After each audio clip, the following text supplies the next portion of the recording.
Hello, scholars. This is Yash, and welcome back to Society Point. So, in the last session, we did what? In the last session, we learned about participle prepositions, है ना?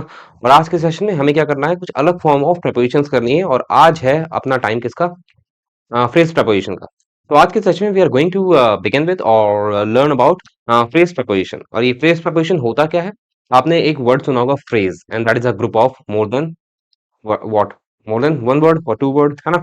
तो उसे बोला जाता है phrase, है ना? तो उसी के बेसिस पे फ्रेज प्रपोजिशंस बनती है और उसी के हम पढ़ेंगे. आज का सेशन भी ज्यादा बड़ा नहीं होने वाला है. बाय बिकॉज फ्रेज प्रपोजिशंस के बेसिस पे कुछ एग्जांपल्स मैंने लिए हैं, उतने सीखने याद करने बहुत है. ठीक है, तो कोई पीएचडी नहीं करनी है, but you just have to understand what phrase prepositions are. चलिए, अब करते हैं अपने काम को स्टार्ट. Phrase preposition. तो देखो, फ्रेज प्रपोजिशन जो होती है ना, वो एक वर्ड से बनी है ना? कॉम्बिनेशन है फ्रेजेस का. prepositions that are groups or of words, मतलब ये क्या लिखा हुआ है? Groups of words. ठीक है, एक हो गया एंड. ठीक है, ये हो गया आपका वर्ड. ठीक है, लेकिन एक हो गया एंड और बट, ये हो गया आपका फ्रेज. ठीक है, जब एक वर्ड होता है उसे बोला जाता है वर्ड.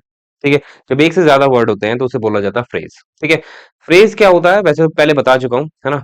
लेकिन अभी भी दोबारा बता देता हूं because we are going to learn about the same concept again.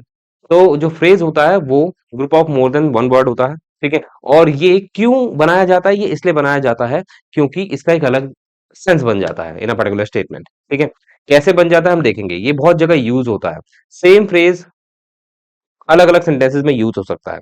कैसे यूज होगा देखेंगे. ठीक है, which are use together as, मतलब जब एक से ज्यादा वर्ड के अंदर एक प्रपोजिशन डाल दो. ठीक है, और उस वर्ड के साथ या उस एक से ज्यादा वर्ड के साथ आप बना दो phrase preposition.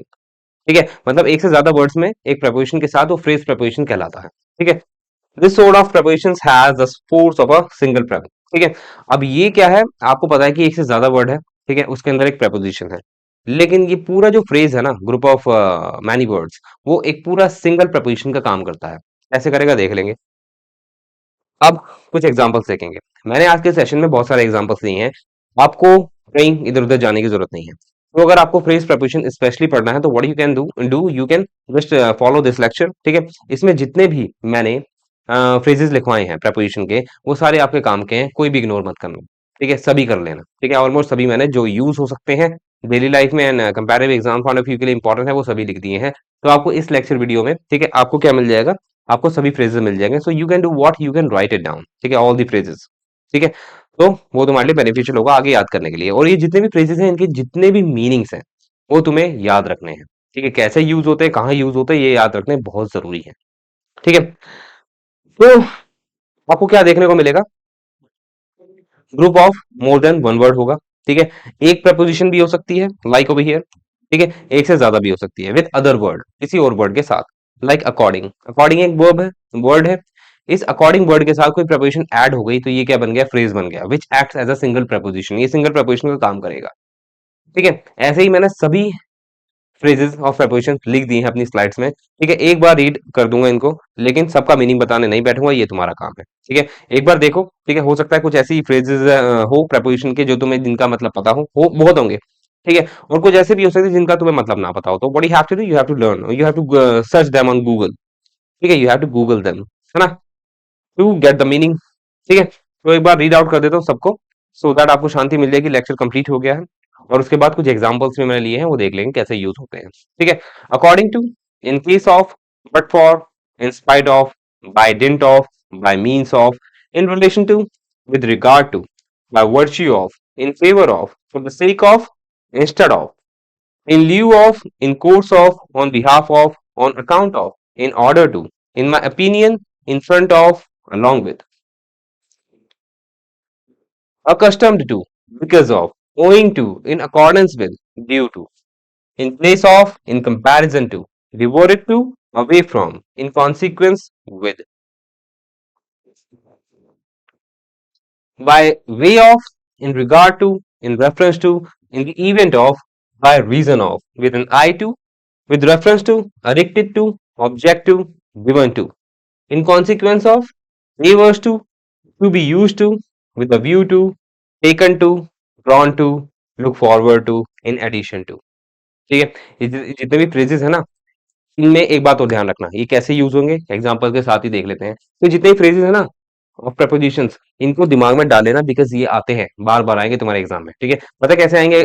Spotting the error में एडिक्टेड एडिक्टेड के बाद विद लगा रखा होगा, जो कि गलत होगा। तो कुछ प्रपोजिशंस होती है फिक्स्ड होती है विद सम वर्ड्स। ठीक है, तो वो याद रखना जरूरी है कि एडिक्टेड के बाद केवल और केवल आपको प्रपोजिशन टू का यूज करना है और कोई प्रपोजिशन का यूज नहीं करना है। The same way it is use, they are use. ठीक है, ऐसे यूज होती हैं। तो है ना, वैसे तो मैंने वीडियो में समझा दिया सबको, तो तुम क्या कर सकते हो, लिख सकते हो। ठीक है, कहीं जहां बाहर देखने की जरूरत नहीं पड़ेगी, है ना।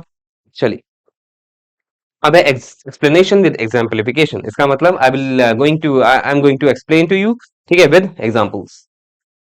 चलिए, पहला एग्जांपल देखेंगे and you will get to know, you will have an idea कि भाई how you have to use them, कैसे यूज करने हैं। पढ़ लिए, पर यूज कैसे करेंगे देख लेते हैं।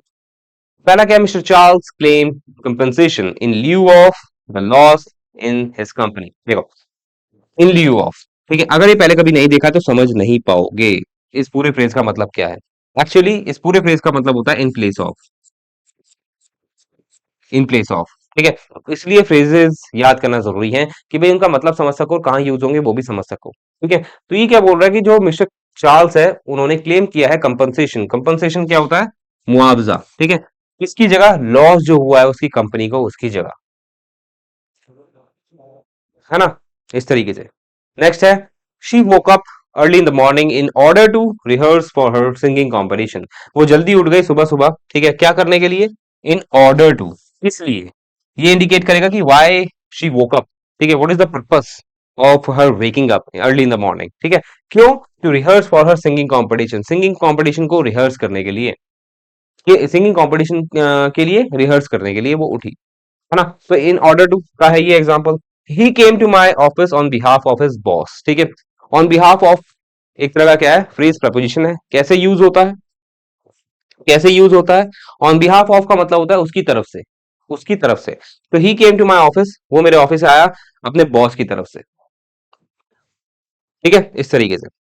Do not harm animals for the sake of humanity. ठीक है, फॉर द सेक ऑफ, ठीक है, बहुत जरूरी जरूरी जरूरी, बहुत ज्यादा जरूरी है ये, कॉमन है ये क्या फ्रेज। ठीक है, इसका मतलब होता है के खातिर।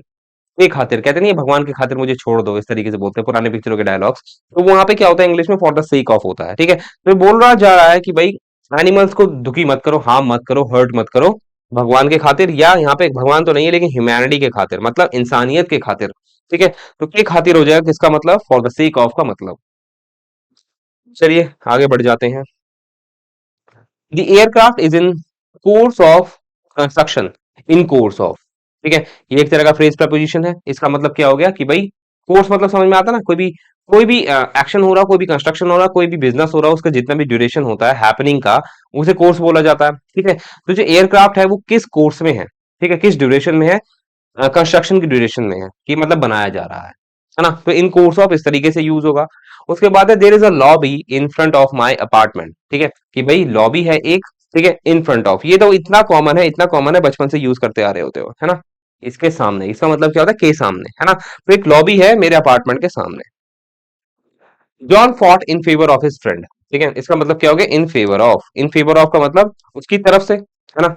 एडवोकेट जब करते हो तुम किसी को, है ना, और हिंदी में इसके लिए बोलते तो थे, मतलब साइड लेते हो जब किसी की, है ना।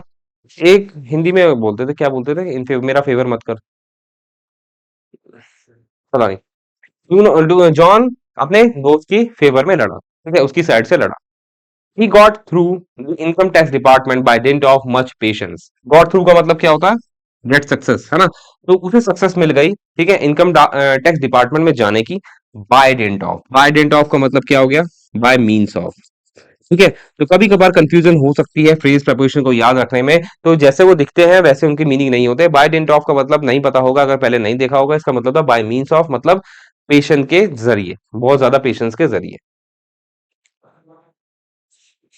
चलिए आगे बढ़ जाते हैं। Call the ambulance in case of an emergency. ये तो बहुत सिंपल है, ये तो बहुत बार यूज भी करा होगा तुमने, इन केस ऑफ, है ना। तो इसकी हिंदी बताने की जरूरत तो नहीं है, और हिंदी पता भी नहीं मुझे इसकी, समझने वाली बात है ये, है ना। तो भाई एम्बुलेंस को कॉल कर लेना अगर इमरजेंसी होती है तो, है ना।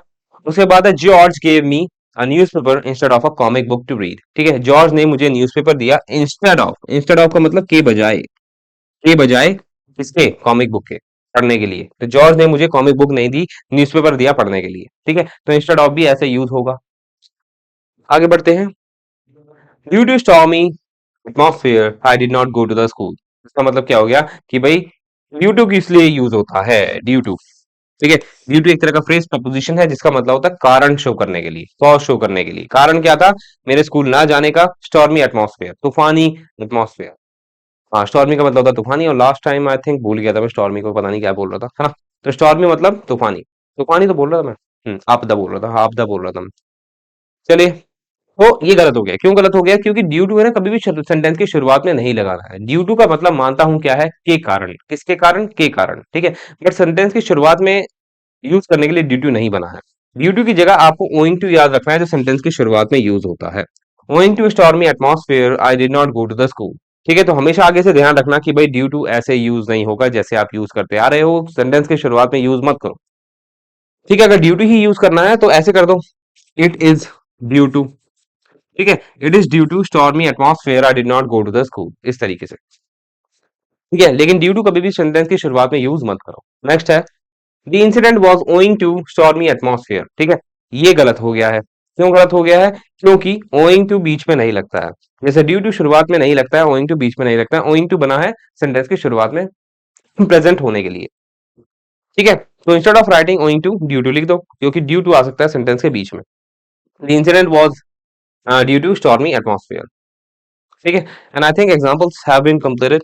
ठीक है, इतने ही थे और इतने बहुत थे, है ना।